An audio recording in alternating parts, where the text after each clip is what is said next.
তো এখানে যে জিনিসটা একটু আমি ক্লিয়ার করি, ডাক্তার জাহেদ বলেছেন যদিও, সেখানে হচ্ছে যে আপনার আন্তর্জাতিক অপরাধ ট্রাইব্যুনাল এইটার আইনটাই একটা আলাদাভাবে করা। আপনার তো মনে আছে যে একটা পত্রিকার লেখা বা একটা বইয়ের মানে ঘটনাকেও সাক্ষী হিসেবে এখানে গ্রহণ করার বিধান রাখা হয়েছে, যেটা আগে করা হয়েছিল। কিন্তু এই মামলায় আমরা দেখেছি এই ধরনের কোন ধরনের ফলস সাক্ষী বা কোন ধরনের এভিডেন্স যেটা মানে একদম ক্লিয়ার না, এই ধরনের কিছু নেওয়া হয় নাই। সো এখানে আরেকটা জিনিস যেটা ডাক্তার জাহেদ বলছিলেন যে সময় নিতে পারতো, দেখেন আমরা যখন সাধারণ কোর্ট হয়, হ্যাঁ, সাধারণ কোর্টে কিন্তু অনেকগুলো মামলা থাকে। হয়তো দেখা যাচ্ছে একটা মামলা 3 বছর ধরে চলছে, কারণ তার ডেট পড়ে একই দিনে, অনেকগুলো মামলা থাকে। এখানে কিন্তু যারা প্রসিকিউটর, এখানে যারা মানে জাজ এবং এখানে যারা ইনভলভ, এরা কিন্তু পার্টিকুলারলি এই মামলার জন্য স্পেশালি ইনভলভ, এবং তাকে এইটার জন্য ইনভলভ করা হয়েছে। এটা একটা ট্রাইব্যুনাল, এটার এখানে যারা বলছেন যেটা দ্রুত, এটা ট্রাইব্যুনাল করাই হয় দ্রুত করার জন্য, ট্রাইব্যুনাল করাই হয় যাতে প্রপার জাজমেন্টটা করা যায়, একদম টু দা পয়েন্ট এটা সবকিছু করা যায়। এখন এখানে যেহেতু আপনার আসামি পক্ষ অনুপস্থিত, যেটা আরো জাহেদকে আমি আরেকটু সংশোধন করে দিই ডাক্তার জাহেদকে, সেটা হচ্ছে ইন অ্যাবসেন্সিয়া বিচার কিন্তু এই ট্রাইব্যুনালই হয়েছে। আপনার মনে থাকার কথা চৌধুরী মাইনুদ্দিন। না না না, আমি আন্তর্জাতিক না হাসিনা স্ট্যান্ডার্ড মেলাবো কেন, আমি বলছি আন্তর্জাতিক যে স্ট্যান্ডার্ড সেটার কথা। না, আন্তর্জাতিক একটা লোক যদি পালায় থাকে এবং পালায় থাকাটা তাকে পাওয়া যাচ্ছে না, বিষয়টা তেমন না। সে তো আপনার মানে ভিজিবল আছে, ভিজিবল হয়ে সে কোর্টে সারেন্ডার করছে না। আপনি এই জন্য কি তার না আমি তাহলে বলি, আমি আপনাকে একটা উদাহরণ দিই তাহলে। বেনিয়ামিন নেতানিয়াহু কোথায় আছে আইসিসি কি জানে না? আছে তো, ওর বিরুদ্ধে তো চার্জ, কনভিন্সিং চার্জ হয়েছে, ওর ট্রায়াল তো শুরু হয় নাই, কারণ নেতানিয়াহুকে আইসিসিতে পাওয়া যায় না। আপনি আপনি আপনি যেগুলো দিচ্ছেন সেটা হচ্ছে ইন্টারন্যাশনাল ক্রাইম ট্রাইব্যুনালের আইসিসির জায়গাটা। না মঞ্জু ভাই, এক মিনিট আমি একটু ক্লিয়ার করে নিই, তাহলে দর্শকরা বুঝতে সমস্যা হবে না। আমি কিন্তু আপনাকে তখন বলি না, আপনি একটু ওয়েট করেন, আমি একটু বলা শেষ করি, ঠিক আছে? না আপনি আমাকে মিসকোট করছেন মঞ্জু ভাই, আপনি আমাকে মিসকোট করছেন। না মিসকোট করছি না তো, আমি উদাহরণ দিচ্ছি, না মিসকোট করছেন মঞ্জু ভাই। আমি আবারও বলি, এই ট্রাইব্যুনালে হয়েছে কি হয় না সে আলাপ করি নাই। আমি বলছি ইন্টারন্যাশনাল স্ট্যান্ডার্ড হচ্ছে crime against humanity in absentia বিচার হয় না, আমরা করছি, তাই ভাই আমি যদি এখন আপনাকে প্রশ্ন করি যে আপনি যদি আপনাকে এখন প্রশ্ন করি চৌধুরী মইনুদ্দিনকে যখন ইন অ্যাবসেন্সিয়া ফাঁসি দেওয়া হয়েছে তখন কি আপনি এটা তুলছিলেন প্রশ্ন? এটা না, আমরা ইন্টারন্যাশনাল স্ট্যান্ডার্ডের কোর্টের বিরুদ্ধে, ওইটা পুরো কোর্টের বিরুদ্ধে। না কি বলেন? ইন অ্যাবসেন্সিয়া না মঞ্জু ভাই, যারা প্রেজেন্টে, যাদের প্রেজেন্সে বিচার হয়েছে আমরা সেটাই নাকচ করছি, সেই বিচারই নাকচ করছি আমরা। জাহেদ, আপনাকে আমি বলি, আপনার এই যে আপনার একটা প্রবলেম হচ্ছে, আপনি শুনতে পারেন না, ছেনছেনিয়ে ওঠেন। আপনি একটু শুনেন আগে। আমি যেটা বলতে চাচ্ছি, আপনি পরেও তো বলতে পারতেন যে আমি আপনাকে মিসকোট করেছি, এটা সমস্যা নেই, আপনার অস্থির হওয়ার দরকার নেই, সময় আছে। প্রথম কথা হচ্ছে যে এই ইন অ্যাবসেন্সিয়া বিচার এটা পৃথিবীতে রুলস আকারে আছে। হ্যাঁ, আপনি যেহেতু এখানে এত বড় একটা গণহত্যা হয়েছে, একজন এখানে রাজসাক্ষী উপস্থিত আছেন, এখানে শত শত মানুষের লাশ পড়েছে, মানুষরা ক্ষতিগ্রস্ত, এবং এটা নিয়ে অলরেডি রাষ্ট্রটা একটা, এখন আমরা সেটেলমেন্টে যেতে পারি নাই। এবং এটার একটা গুরুত্বপূর্ণ জায়গা হচ্ছে যে আপনাকে বিচারের দাবিটা নিয়ে রীতিমতো রাজপথে পরিবারগুলোর মধ্যে একটা আর্তনাদ চলছে। সুতরাং আপনি টেকনিক্যালি আইসিসির কথা তুলে এখানে যখন রায়টাকে, এখানে তো রায়টাকে প্রশ্ন করা হচ্ছে, প্রশ্নবিদ্ধ করার আলোচনাতে আপনি এটা তুলেছেন। সুতরাং আমার কাছে মনে হচ্ছে যে এটা একটা কৌশলগতভাবে এই শহীদ পরিবার, এই আহতদের আর্তনাদকে কিছুটা আঘাত করার জন্য এটা একটা সুকৌশলী অবস্থান, সেজন্য আমি এটা প্রতিবাদ করছি। সো আমি যেটা মনে করি যে এখানে ইন অ্যাবসেন্সিয়া বিচার হয়েছে, এবং ইন অ্যাবসেন্সিয়া বিচার হতে বাধ্য, কারণ যখন কোনো আসামি পালিয়ে যায়, কোনো খুনি পালিয়ে যাবে, আপনার ঘর থেকে কেউ চুরি করে পালিয়ে গেলে আপনি তার বিচার তার জন্য শাস্তি হবে না? তাকে কোর্টে আনতে পারবেন না? তার ব্যাপারে তার সে যদি পালিয়ে থাকে তাহলে কোর্টে আনা যাচ্ছে না। না, শেখ হাসিনা কোর্টে আনা যাচ্ছে না কেন? উনি আসছেন না বলেই তো আনা যাচ্ছে না। উনি আসছেন না, বা উনি সেটাই ইন অ্যাবসেন্সিয়া বিচার। মুজিবুর রহমান মঞ্জু, আমি দেখছিলাম যে আন্তর্জাতিক যে মানবাধিকার সংস্থাগুলো তারাও আসলে অ্যাবসেন্সের বিচার নিয়ে প্রশ্ন তুলছেন। জি, আমি একটু শেষ করি। আন্তর্জাতিক মানবাধিকার সংস্থাগুলোর দায়িত্ব তো হচ্ছে, আমি তো আপনাকে বলছি যে শেখ হাসিনা যদি কালকে এসে আপিল করে তাহলে কার ইন অ্যাবসেন্সিয়া বিচারটা হবে বলেন? আমি আপনাকে প্রশ্ন করছি। ধরেন আগামীকাল যদি শেখ হাসিনা এসে সারেন্ডার করে, সে আপিল করে, বিচারটা আবার হবে না? হবে কিনা বলেন? হ্যাঁ অবশ্যই। তাহলে ইন অ্যাবসেন্সিয়া বিচার তো হচ্ছে না। আপনি ইন অ্যাবসেন্সিয়া বিচারটা করতে বাধ্য হয়েছেন কেন? না হয় নাই, হবে তো। শেখ হাসিনা যদি কালকে এসে আপনি যদি জানেন যে শেখ হাসিনা আসবেন, শেখ হাসিনা যদি আপনাকে বলে থাকে আসবে না, তাহলে তো আসবে না। আর যদি আপনার সাথে যোগাযোগ না থাকে তাহলে তো আমি তো মনে করি আসা উচিত। আপনাকে বলেছেন যে উনি আসবেন? জি, আপনাকে কি বলেছেন যে উনি আসবেন? না, শেখ হাসিনা তো মানে তাকে তিনি যদি ন্যায় বিচার পেতে হয়, যারা বলছেন ইন্টারন্যাশনাল ক্রাইম ট্রাইব্যুনালের সিস্টেমে, তার তো আসা উচিত। আপনি কি মনে করেন না তার আসা উচিত? নিশ্চয়ই বিচার প্রক্রিয়া ফেস করা উচিত। নিশ্চয়ই ডাক্তার জাহিদও মনে করেন যে শেখ হাসিনার আসা উচিত, এবং তার অ্যাবসেন্স, তার প্রেজেন্সেই আমরা বিচারটা দেখতে চাই, এবং তার প্রেজেন্সেই তার কি আর্গুমেন্ট আছে সেটা শুনতে চাই। আমার নিজেরও শোনার ইচ্ছা আছে যে শেখ হাসিনা কেমন করে তার হৃদয়ে কাঁপলো না, সে হেলিকপ্টার থেকে গুলি করার কথা বললো, লেথাল ওয়েপন ইউজ করার কথা বললো, লাশ পোড়ানোর কথা বললো। এই জিনিসটা তার মুখ থেকে আমিও শুনতে চাই। শুধুমাত্র সিটি ব্যাংকে অ্যাকাউন্ট থাকলেই করতে পারবেন গুগল পে। তাই অ্যাকাউন্ট খুলুন আজই।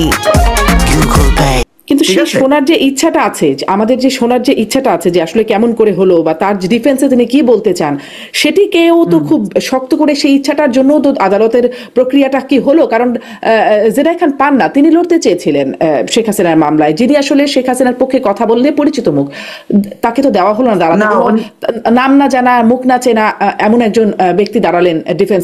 ওনার পক্ষে ওনার জেনাই খান পান্না তো, এটা আপনি তো জানেন, জেনাই খান পান্না কিন্তু হতে চেয়েছিলেন, এই ট্রাইব্যুনালের চিফ হতে চেয়েছিলেন। এখন এগুলো তো ধরেন ভেতরের কথা না জেনে বাইরের একটা জিনিস দেখলেই তো আর হবে না। জেনাই খান পান্নাকে যখন ট্রাইব্যুনালের চিফ প্রসিকিউটর করা হয় নাই, তখন উনি নানা ধরনের সিন ক্রিয়েট করেছেন। এবং জেনাই খান পান্না আপনি জানেন যে এটার উপর ক্ষুব্ধ হয়ে উনি নানা ধরনের পরিস্থিতি তৈরি করেছেন, সেটা আলাদা ইস্যু। আমি আপনাকে যেটা বলতে চাচ্ছি, আমরা যেটা জেনেছি এটা হয়তো ভেতরের খবর, বাইরের খবর হচ্ছে তিনি শেখ হাসিনার আইনজীবী হতে চেয়েছিলেন, এটি প্রকাশ্য তিনি আনুষ্ঠানিকভাবে। ভাই, উনি যখন ডেট শেষ হয়ে গেছে তখন উনি বলেছেন, এটা আপনার জানা থাকার কথা। এটা হঠাৎ করে উনি বলেছেন। পরিবর্তন যে কোনো সময় কিন্তু হওয়া সম্ভব, এটি এমন কোনো বিষয় না যেটি একদম পরিবর্তন অযোগ্য। আইনজীবী একজন হলে যে কোনো পর্যায়ে আমরা ফাইনাল হওয়ার আগে আইনজীবী পরিবর্তন হয়। আপনাকে মনে রাখতে হবে আইনের বিষয়টা আইনের দৃষ্টিতে চলবে। এখন ধরেন উনি শেখ হাসিনা পলাতক, একজন পলাতকের পক্ষে কেউ আইনজীবী হতে পারে কিনা আমি জানি না। স্টেট যাকে দিতে পারে সেটা আলাদা জিনিস, কিন্তু একজন পলাতক আসামির পক্ষে, খুনির পক্ষে কেউ এসে দাঁড়িয়ে আইনজীবী দাবি করতে পারে কিনা এটা আমি জানি না। এটা নিয়মটা জানতে হবে। কথা বুঝছেন? মুজিবুর রহমান মঞ্জু, আপনাকে ধন্যবাদ। ওই যে আপনি বলছিলেন যে শোনার যে ইচ্ছা, শেখ হাসিনা কি বলেন, সেই ইচ্ছাটা হয়তো মিটিগেট হতো খানিকটা যদি জেনাই খান পান্না দাঁড়াতেন, তাহলে হয়তো ডেভিড বার্গম্যান এটা হতো না। আমি আপনাকে বলি, প্রথম কথা হচ্ছে আপনি যেটা বলেছেন যে প্রতিহিংসামূলক বিচার কিনা, ঠিক আছে, এটা আমি ডাক্তার জাহিদের কথার সাথে আমি বলি যে বিএনপি বা জামাত ক্ষমতায় থেকে যদি বিচার হতো তাহলে এটা প্রতিহিংসার বিচার বলতে পারতেন আপনি। এমন একটা সময় বিচার হচ্ছে যে বিচারটা কম্পারেটিভলি প্রতিহিংসা কম। আগামীতে দেখেন, আগামীতে যারা স্বরাষ্ট্রমন্ত্রী হবেন, আইনমন্ত্রী হবেন, সেটা হবে কাদের থেকে? এই বিএনপি, জামাত, এনসিপি এদের থেকেই হবে, এবং এরা সবাই অনেক অনেক বেশি মানে ক্ষতিগ্রস্ত জায়গা থেকে। ফলে তখন কিন্তু প্রতিহিংসা, প্রচন্ড ক্ষতিগ্রস্ত ছিলেন জনাব মুজিবুর রহমান মঞ্জু। সেটা অত প্রচন্ড না, ঠিক আছে, ওটা অত প্রচন্ড ক্ষতিগ্রস্ত না। ধরেন আপনি যদি দেখেন এখন যিনি স্বরাষ্ট্র উপদেষ্টা আছেন উনি অত প্রচন্ড ক্ষতিগ্রস্ত না, যতটুকু ক্ষতিগ্রস্ত আপনার ধরেন ওই যে বাবর সাহেব, ঠিক আছে। আপনি যদি দেখেন যে এখন আসিফ নজরুল সাহেব যতটুকু ক্ষতিগ্রস্ত, তার চাইতে অনেক বেশি ক্ষতিগ্রস্ত আপনি দেখবেন যে ব্যারিস্টার আরমান বা এই টাইপের যারা আছে। সুতরাং আগামী দিনে এই টাইপের লোকেরা যখন ক্ষমতায় আসবে তখন দেখবেন যে তখন মনে হবে, তাহলে কেন সেই বিশ্বাসটা চিফ প্রসিকিউটর সাহেবই রাখতে পারলেন না? কেন বললেন যে সামনের দিনে বিচার চলবে কিনা এই জন্য হ্রাস করতে হচ্ছে, যার কারণে এমনকি বিচারটা নিখুঁতভাবে নাও করতে পারেন? এই বক্তব্যটা চিফ প্রসিকিউটরের। আমি আপনার কাছে আবার আসি, এই প্রসঙ্গটা শুনেন। ট্রাইব্যুনাল করাই হয় দ্রুত বিচারের জন্য। ট্রাইব্যুনালের পদ্ধতি হচ্ছে যে যাতে ডকুমেন্টস গুলো হারিয়ে না যায়। আপনি তো জানেন যেখানে অনেক ডকুমেন্টস লুকিয়ে ফেলা হয়েছে, করা যাচ্ছে না, তা সত্ত্বেও দ্রুত করতে হচ্ছে, কারণ আগামী সরকার এসে সেটা চালায় কিনা। আমি জাস্ট তাকে কোট করছি, আপনি বললে আমি একদম লাইন বাই লাইন কোট করবো। আমি ডাক্তার জাহিদ আপনার কাছ থেকে আপনি কিছু বলতে চাচ্ছিলেন, যোগ করতে চাচ্ছিলেন জনাব মুজিবুর রহমান মঞ্জুর প্রসঙ্গে, সেটি বলেন, তারপর আমি প্রশ্নটি করবো। হ্যাঁ, আমার কথা মিসকট করা হচ্ছে, আমি একটু বলি। মানে উনি একদম বললেন যে আমি রীতিমতো মানে যারা আছে তাদের দুঃখে আছে, কষ্টে আছে, তাদের সেই ক্ষোভ দুঃখকে সম্মান জানিয়ে বলছি, এবং মঞ্জু ভাই মনে করছেন যে এটা একটা পরিকল্পিত ভাবে আমি এগুলো করছি। দেখুন, আমি এটা নিয়ে প্রচুর কথা বলেছি, চ্যানেলে চ্যানেলে কলাম লিখেছি, প্রথম আলোতে, দেখেও চেক করতে পারে এই বিচার নিয়ে আমার অবস্থান কি। সমস্যাটা হচ্ছে এই জায়গায় যে আমরা যখন বলছি যে এটাকে অহেতুক আমি কেন প্রশ্ন তৈরি করছি, ধরুন মানবতা বিরোধী অপরাধের জন্য সর্বোচ্চ জায়গা হচ্ছে ইন্টারন্যাশনাল ক্রিমিনাল কোর্ট। এখন মানে ওনারা একটু আইন টাইন কম বোঝে নিশ্চয়ই, সেজন্য ওনারা ইন অ্যাবসেন্সিয়া বিচার পছন্দ করেন না। না পেলে আমি কেমনে বিচার করবো, তো আমি ইন অ্যাবসেন্সিয়া বিচার করে ফেলি। খুবই কমন কাণ্ড জ্ঞানের ব্যাপার, এবং আইসিসির ওই কাণ্ড জ্ঞানটা নাই যে তারা না আসলে আমি বিচার করব না। তাই তো ব্যাপারটা দাঁড়ালো, সারা পৃথিবী মিলে এরকম একটা কোর্ট করেছে যাদের এইটুকু কাণ্ড জ্ঞান নাই, যেহেতু যাদেরকে আইসিসিতে আনা হয় সব বিরাট বিরাট ক্রিমিনাল, না আনতে পারলে আমি বিচার করব না। তাদের তো কাণ্ড জ্ঞান থাকা উচিত ছিল যে না, ও যাকে আমি পারবো না তাকে তার ইন অ্যাবসেন্সিয়া বিচার করে ফেলবো। তো আমরা এটাকে আবার যুক্তি হিসাবে দেখাচ্ছি, কারণ কি ক্রাইম এগেইনস্ট হিউম্যানিটি, চোরের কথা বললেন মঞ্জু ভাই, চুরি টুরি না, 100 খুন 1000 খুনও কেউ কন্ট্রাক্ট কিলার করা, আর ক্রাইম এগেইনস্ট হিউম্যানিটি বিশেষ ধরনের অপরাধ। এই অপরাধটার বিচার নিয়ে কথা। আচ্ছা, ইন অ্যাবসেন্সিয়া বিচার আমরা করলাম, আমরা সিদ্ধান্ত নিলাম, ঠিক আছে। তো এরপর কি করার কথা ছিল? যেহেতু শেখ হাসিনা প্রেজেন্ট না, তিনি তার লয়ার দিতে পারেন নাই, তখন উচিত ছিল আমরা এমন লয়ার দেয়া যিনি সিরিয়াসলি ফাইট করবেন, যিনি এফিশিয়েন্ট। কারণ ওই তো ইন্টারন্যাশনাল স্ট্যান্ডার্ড যেহেতু আমরা একটা মানি নাই, সেটার জন্য আমাদের আরো বেশি কেয়ারফুল থাকা উচিত ছিল। আমরা ফাজলামো করেছি গিয়ে। ডাক্তার জাহিদ, আপনি এখন বাধা দিচ্ছেন, আপনি এখন বাধা দিচ্ছেন। না, এই যে আমি যে এখন বাধা দিচ্ছি না, এটা আপনাকে জানাই দিচ্ছি, আমি পরে কথা বলবো। আচ্ছা, ঠিক আছে, ঠিক আছে, ওকে ওকে। তো উনি করলেন এইটা, কথা দরকার ছিল আমাদের খুবই সিরিয়াস ধরনের কোন একজনকে দেয়া। আচ্ছা, 2 নম্বর কথা, যেটা এখানে পান্নার কথা আসলো, সরকার যাকে দেবেন তার ব্যাপার। সরকার যেটা এখানে পান্নাকে দেন নাই কেন? দিতে পারতেন, কারণ আমরা তার পলিটিক্যাল অ্যালাইনমেন্ট জানি, দিলে এই ধরনের অভিযোগ কমানো যেতে পারতো। সরকার জানিয়েছে টাইম শেষ হয়ে গেছে, যিনি আছেন তাকে না, তার সাথেই আরেকজনকে দেয়া যেতে পারতো, সিরিয়াসলি দেয়া যেতে পারতো। আরেকটা কথা আমি একটু বলি, মঞ্জু ভাইয়ের বক্তব্যের মধ্যে এটা ছিল, যেটার মধ্যে এক ধরনের পলিটিক্যাল অবস্থান। আমাদের শেখ হাসিনা কি ম্যাসাকার করে গেছে ওটা মঞ্জু ভাই চাই আমি কম জানি না, এবং সেটার বিরুদ্ধে লম্বা সময় যে লড়াইয়ে মঞ্জু ভাই ছিলেন, আমিও খানিকটা থাকার চেষ্টা করেছি শেখ হাসিনার বিরুদ্ধে। তো এগুলো আমরা ওয়েল ইনফর্ম। একটা বিচার যখন এই সংক্ষুব্ধ মানুষের কথা মাথায় রেখে একটা বিচার করে শেষ করে ফেলতে হবে, এই সেন্স অফ আর্জেন্সি তৈরি হয়, সেটা খারাপ। আমি বারবার এই কথাটা বলার চেষ্টা করছি, এই তাড়াহুড়ার কোনো প্রয়োজন ছিল না। আচ্ছা, কিছু বিচার তো তারপরে শেষ পর্যন্ত পরে যাবে, তো কি হবে একটু খেয়াল করি। প্রতিহিংসার রায় বিএনপি জামাত দিতে পারে বলে মঞ্জু ভাই বলছেন, তো এখন তো মৃত্যুদণ্ডই দিয়ে দিল, এর চেয়ে বেশি কি রায় হইতো পরে? শুধুমাত্র সিটি ব্যাংকে অ্যাকাউন্ট থাকলেই করতে পারবেন গুগল পে, তাই অ্যাকাউন্ট খুলুন আজই। কি রায় হইতো? ওনাকে 100 বার ফাঁসি দিত একটার জন্য, মৃত্যুদণ্ডই তো দিয়ে দিল। তাহলে কি দাঁড়ালো যে বিএনপি বা জামাত বা আর কেউ আরো বেশি প্রতিহিংসা, আরো খারাপ রায় কি হতে পারতো আমি আসলে জানি না। এবং এই ট্রাইব্যুনালের আরো অনেকগুলো মামলা তো নির্বাচনের পরে চলে যাবে, তখন কি হবে তাহলে? এগুলো প্রত্যেকটা আসলে খোঁড়া যুক্তি। আমি আসলে অবাক হচ্ছি এটা দেখে যে মুজিবুর রহমান মঞ্জু এটা বলছেন যে প্রতিহিংসা রায় করলে তারা করতে পারেন, কিন্তু চিফ প্রসিকিউটর সাহেব বলছেন যে তারা হয়তো করবেন কিনা, বিচারটা চালাবেনই কিনা। সেটা বলছি না, আমি মঞ্জু ভাইয়ের কথাই বলছি আবারও, যে মঞ্জু ভাইয়ের কথায় প্রতিহিংসার রায়, ধরলাম কথার কথা, এখন মৃত্যুদণ্ড হয় নাই, শেখ হাসিনাকে আমৃত্যু কারাদণ্ড দেওয়া হয়েছে, বিএনপির লোকজন আসলে, জামাতের লোকজন আসলে তাকে মৃত্যুদণ্ড দিয়ে দিতে পারতো, কিন্তু মৃত্যুদণ্ডই দিয়ে দিলেন। প্রতিহিংসার রায় এর চেয়ে বেশি কি হইতে পারতো? এই মঞ্জু ভাইয়ের কথা খণ্ডন করার জনাব তাজুল যেটা বলেছেন আপনি সঠিক, যে তারা বিচারই করবে কিনা এই প্রশ্ন। এমনকি শুধু সেটা না, আমার সাথে এনসিপির যখন প্রচুর বিচার নিয়ে চাপ দিচ্ছে, এনসিপি আমার সাথে অনেকে টক করতে বলেছেন যে তারা সন্দিহান পরে বিচার হবে কিনা, তখন আমি তাদেরকে এই প্রশ্ন করেছি, ক্ষমতা যদি বিএনপি আসে, বিএনপি কি আমাদেরকে দিয়ে খুব আদরে ছিল? সবচেয়ে বেশি টর্চার দল, কেন সে বিচার করবে না? তো এইগুলো না আসলে যুক্তি না। আবারও বলি, বিচারের সাথে যখন আপনি এই যুক্তিগুলো আনেন, বিচারের মতো করে চলা উচিত।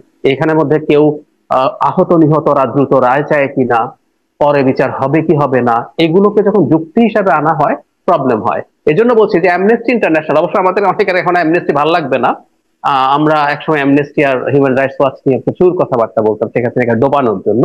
অ্যামনেস্টি মৃত্যুদণ্ডের বিষয়টাকে আমি সরিয়ে রাখি, কারণ এটা পৃথিবীর অনেক দেশে আছে, আমি বাংলাদেশে যেহেতু আছে আমি এটাকে নিয়ে ডিবেট গ্রহণ করি না।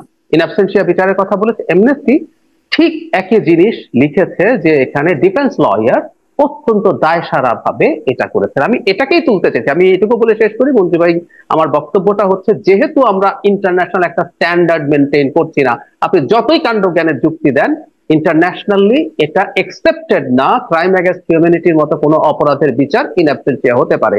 তো আমরা যেহেতু সেটা করছিও, আমাদের উচিত ছিল ডিফেন্স লয়ারের ব্যাপারে খুবই সিরিয়াসলি, খুবই মেটিকুলাসলি স্টেপ নেওয়া, এবং এতে বিচার যদি দীর্ঘায়িত হয় হতো।